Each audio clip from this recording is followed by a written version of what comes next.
బాగుంది, నచ్చింది, నాకైతే నచ్చింది. స్టోరీ కూడా బాగుంది, సాంగ్స్ ఇంకా బ్యాక్గ్రౌండ్ మ్యూజిక్ కూడా బాగుంది. యా ప్యాట్రియాటికల్లీ ఉంది, ప్లస్ లాంగ్ డిస్టెన్స్ రిలేషన్షిప్స్ గురించి కూడా బాగుంది. ఇద్దరిది బాగానే ఉంది, లేదు లాగ్ ఏం అనిపించలేదు, బాగానే ఉంది. Thank you. న్యాచురల్గానే ఉంది, డ్రామా లాగైతే లేదు. లాంగ్ డిస్టెన్స్ రిలేషన్స్లో ఉండే నార్మల్ ప్రాబ్లమ్స్ చైతన్యనే బాగుంది. స్లాంగ్ అంటే మనకు కొత్తగా అనిపిస్తుంది, అటు సైడ్ వాళ్ళకైతే అలవాటు ఉంటుంది కాబట్టి కొంచెం అర్థం కావడానికి కొంచెం ఫోకస్ చేయాలి. బాగుంది. తెలియదండి, ఇప్పటికైతే బాగుంది. యా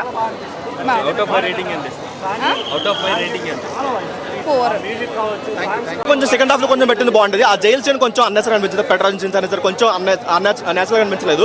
బట్ మిగతా అంతవరకు ఓకే. ఎమోషన్స్ వరకు చాలా బాగుందన్న, దుల్ల కొట్టేశారు అసలు. నాగచైతన్య కెరీర్లో బిగ్గెస్ట్ హిట్ అవుతుంది 100%.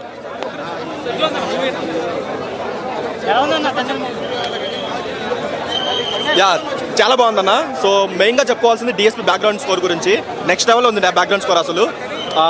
అండ్ నెక్స్ట్ చెప్పుకోవాల్సింది సాయి పల్లవి యాక్టింగ్ అయినా లేదంటే నాగచైతన్య యాక్టింగ్ అయినా, ఇద్దరు పోటీ పడి యాక్ట్ చేశారు. మనకి ఏదైతే డైరెక్ట్ చెప్తుంటారో ఇద్దరు యాక్టింగ్ గురించి డిబేట్ పెట్టుకుంటారు అనుకుంటారో అది 100% అది స్క్రీన్ మనకు కనిపిస్తుంది, వాళ్ళు ఏ లెవెల్లో పోటీ పడి నటించారనేది. అండ్ నాగచైతన్య ట్రాన్స్ఫర్మేషన్ కూడా చాలా బాగుంది.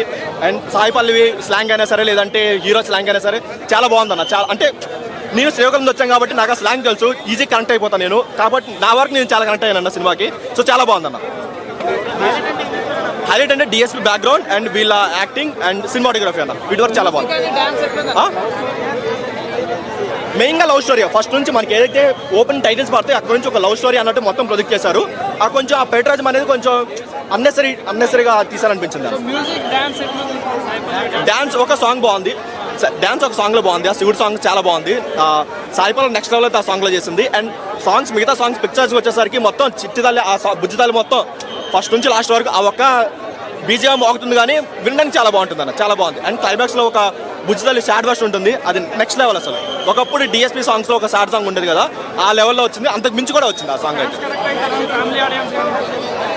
యాక్షన్ ఎపిసోడ్స్ కొంచెం సినిమాకి అవసరం లేదని అనిపించింది, కొంచెం లాగ్లా అనిపించింది. కాకపోతే ఏంటంటే సెకండ్ హాఫ్ ఆ ప్యాటర్న్ నుంచి పాకిస్తాన్ జైలు పెట్టారు కాబట్టి కొంచెం వాటి కోసం తీసుకున్నట్టు అనిపించింది తప్ప అంత అవసరం లేదు యాక్షన్ సీక్వెన్స్. తన ట్రాన్స్ఫర్మేషన్ చాలా బాగుంది, సినిమాకి చాలా కష్టపడ్డాడు, అది మనకి స్క్రీన్ మీద కనిపిస్తుంది. ఇప్పుడు తన స్లాంగ్ అయినా సరే, తన బాడీ ట్రాన్స్ఫర్మేషన్ అయినా సరే, సేమ్ ఒక జాలర్లు ఎలా ఉంటారో అలా ట్రాన్స్ఫర్మేషన్ చేసుకున్నాడు. చాలా కష్టపడిన ప్రతిదీ కనిపిస్తుంది స్క్రీన్ పైన, దానికి 100% న్యాయం చేశాను. ఫ్యామిలీ ఆడియన్స్ కనెక్ట్ అవుతారు, ఎందుకంటే ఎక్కడ ఒక వల్గారిటీ లేకుండా ఒక మెచ్యూర్డ్ లవ్ స్టోరీ తీశారు. సో ఒక చిన్న లిప్ కిస్ కానీ వల్గారిటీ డైలాగ్ కానీ ఏం లేకుండా ఒక మంచి సెటిల్ పర్ఫార్మెన్స్ మంచిగా తీసుకున్నారన్న. సో ఫ్యామిలీస్ కూడా మంచి కనెక్ట్ అవుతాయి. నాగచైతన్య కెరీర్లో బిగ్గెస్ట్ హిట్ అవుతుంది. 3 to 3.5 ఇవ్వచ్చు అన్న.